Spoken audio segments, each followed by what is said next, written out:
आज 27 जनवरी 1966 की वाणी का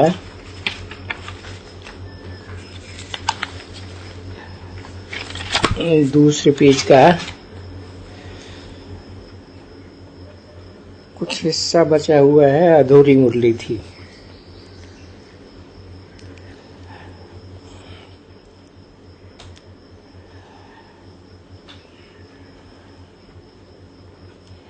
बात चल रही थी रावण को क्यों जलाते हैं, ये किसी को भी पता नहीं है। वंडरफुल बात है, तुम जानते हो। दिन प्रतिदिन रावण को बड़ा करते जाते हैं। कहते भी हैं राम राज्य चाहिए, तो ये नरक है ना, इतनी भी समझ नहीं है। अभी तुम्हारी बुद्धि का ताला खुला है। बाप तुम्हारा सर्वेंट आकर बनता है।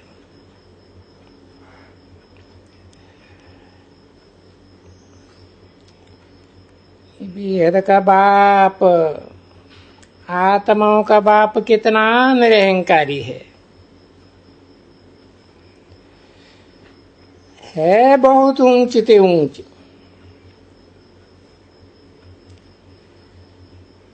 अब देखो सन्यासी आदि हाथियों के ऊपर चांदी के सिंहासन आदि पर सवारी करते रहते हैं,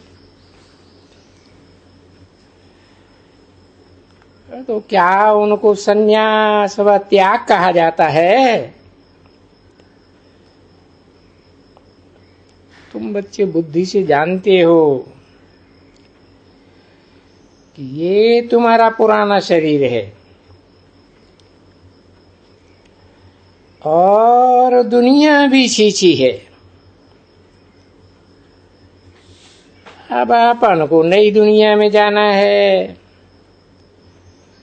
बाबा कितना मीठा है, बिलवर्ड मोस्ट बाबा कितना प्यारा, कितना मीठा है। उनके तुम बच्चे हो,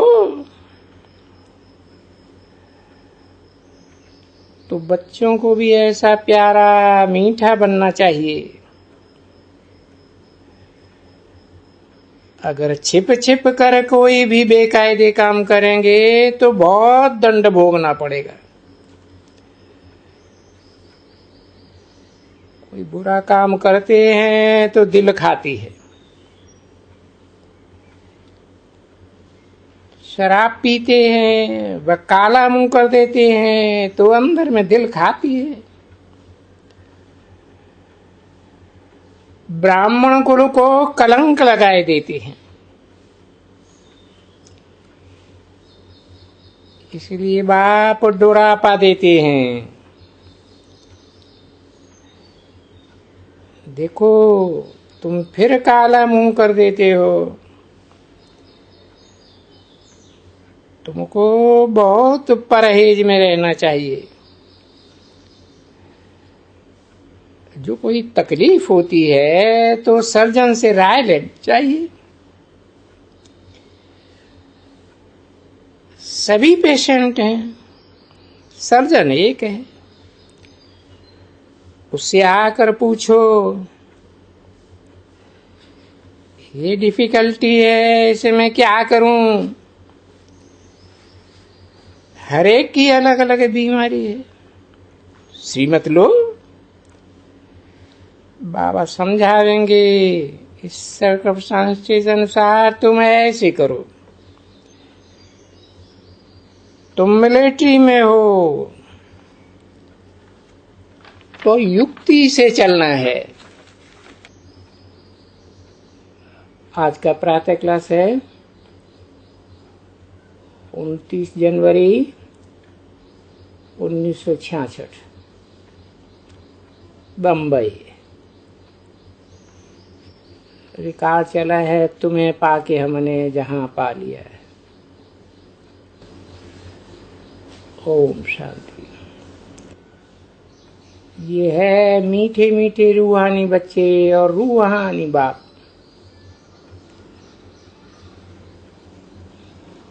ये हो गया जैसे घर है, बाप दादा माता पिता और बच्चे। रूहानी बच्चे रूहानी बाप से बेहद सुख का वर्षा फिर से ले रहे। लौकिक बाप का फिर से वर्षा तो नहीं करेंगे। लौकिक बाप तो हर जन्म में बदलते रहते हैं। एक शरीर छोड़ेगा दूसरा मिलेगा। 84 जन्मों में 84 बाप मिलते हैं। इन बातों को नया कोई समझेगा नहीं, क्योंकि वो तुम्हारे कुल का तो है ही नहीं। करके कोई समय किसी को अच्छा लगेगा, 10-15 को ले आवेंगे। बैठेंगे कहाँ? ये घर है ना, सत्संग तो नहीं है कोई भी आए बैठे। जहां आना ही उनको है जो बच्चे हैं, और वो बच्चे पवित्रता की प्रतिज्ञा करते हैं। और तो कोई बैठ भी न सके। इस पर एक कहानी भी है। इंद्र सभा में एक आई परी, दूसरे किसी को छिपा कर ले आई तो वो पत्थर हो गया। पत्थर बुद्धि हो गई। यहां तो पवित्रता की प्रतिज्ञा की जाती है।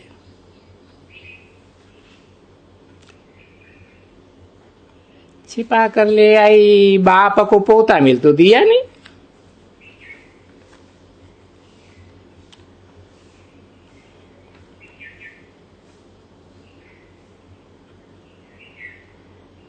प्रतिज्ञा किए बगैर कोई बैठ न सके। तुम हंस हो, रतन चुगने वाले। वो हैं बगुले जो मांस मदिरा आदि खाते रहते हैं।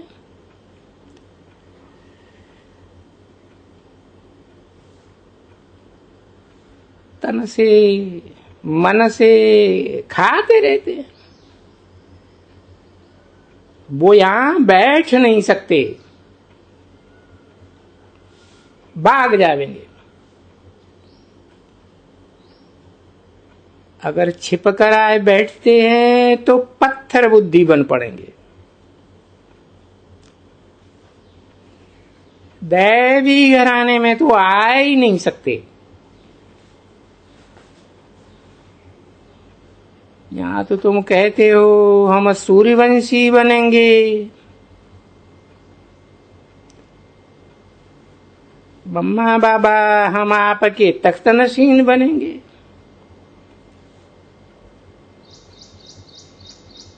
अब बड़ी अच्छी शांत स्वभाव वाली होनी चाहिए।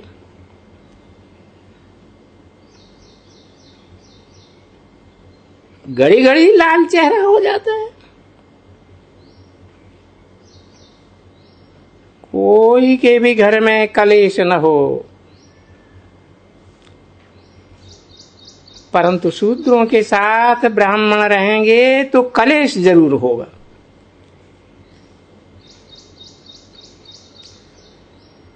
माँ बाप के हाथ में सारी रचना है। उनका कहना तो जरूर मानेंगे। तुम यहाँ आते ही हो माता पिता से ऊंचे ऊंचे वर्षा लेने। तुम बच्चों को निश्चय है ये रूहानी बाबा है जो सारी सृष्टि का बाबा है, जिसको सब गॉड फादर कहते हैं, सब धर्म वाले। पहले तो आत्माभिमानी बनना है,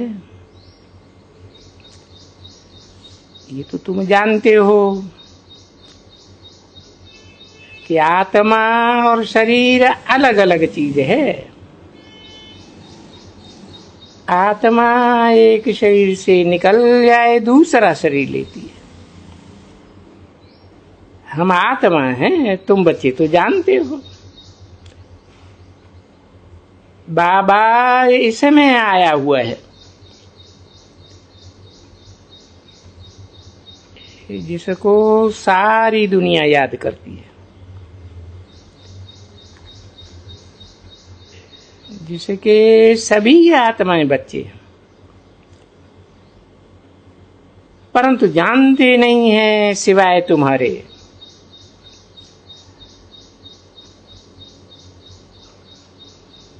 तुम्हारे में भी सो भी नंबरवार पुरुषार्थ अनुसार हैं।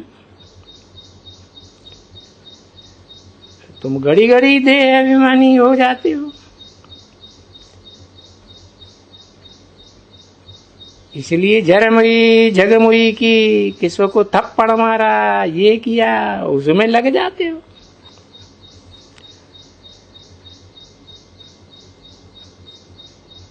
तुम बाप के बने हो देवता बनने के लिए, तो दैवी गुण धारण करने। खान पान शुद्ध होना है। मांस मदिरा बीड़ी आदि पीते हैं तो समझें हम बीच में हैं, न हंस हैं न बगुले हैं। मंदिरों में देवताओं को थोड़े ही ये भोजन खिलाते हैं। श्रीनाथ द्वारे में कब देवताओं को बीड़ी का भोग थोड़े ही लगाते होंगे, व गाली आदि थोड़े ही देते होंगे। यहाँ तो कितना लड़ते झगड़ते रहते हैं। आत्मा अभिमानी नहीं बने हैं, जो बाप को निरंतर याद करे। इसलिए बाबा बच्चों को आत्मिक स्थिति में रहने का बहुत पुरुषार्थ कराते। मेहनत इसमें है। आत्माभिमानी बनो, बाप को याद करो। अगर हमारे में आसुरी गुण होंगे तो गोया हम बाप की आबरू गंवाते। अगर हमने कोई उल्टा काम किया तो सतगुरु, सत्य बाबा, सत्य टीचर के हम निंदक बन पड़ेंगे। पहले तो है सत्य बाबा, वो तो गुरु कहते हैं, परंतु ये तो तीनों है। सदगति दाता सिर्फ गुरु थोड़े ही है। पहले है बाप, फिर टीचर है, फिर सतगुरु। सत्य बाबा फिर वो ही ट्रुथ पढ़ाने वाला है।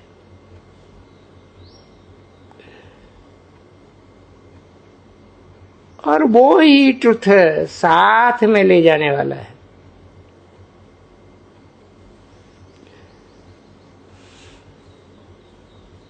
ग्रंथ में, शास्त्रों में भी है ना, सत्य बोलना, सत्य चलना। तुम बच्चों को बहुत मीठा बोलना है। कड़वा बोलने से असुरों की लाइन में आ जाते हो। घर में कलेश बिल्कुल नहीं रहना चाहिए। नहीं तो कहेंगे ये तो आसुरी चलन चलते हैं, हम देवता बन रहे हैं। और देवताएं तो बहुत गुणवान होते हैं।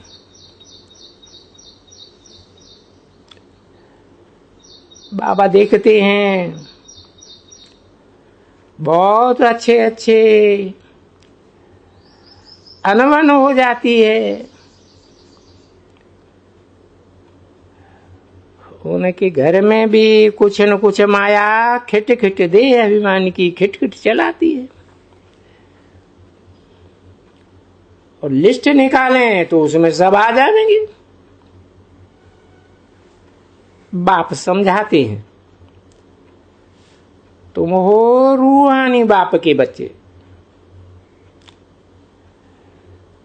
दुनिया में कोई ये नहीं जानते हैं कि रूहानी नॉलेज है, बाप ही रूहों को आकर देते हैं।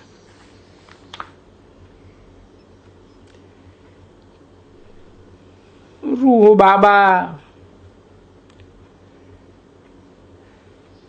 जिसको अपना चोला है ही नहीं,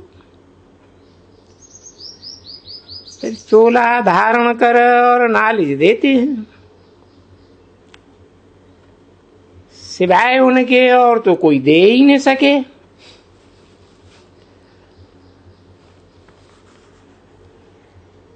बाकी फिलॉसफी याद है, जो बातें करते हैं फिलॉसफी की वो कहा जाता है भक्ति मार्ग की बात। स्पिरिचुअल नॉलेज का तो जरा भी किसी को पता नहीं है।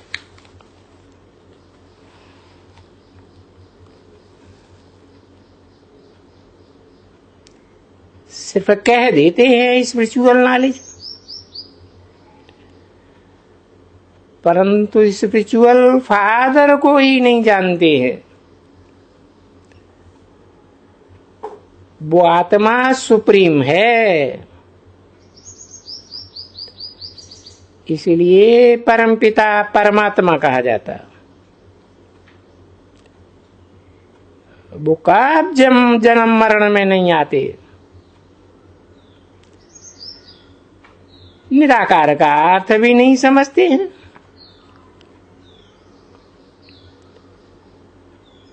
वो कोई साकार आकार रूप नहीं लेते हैं।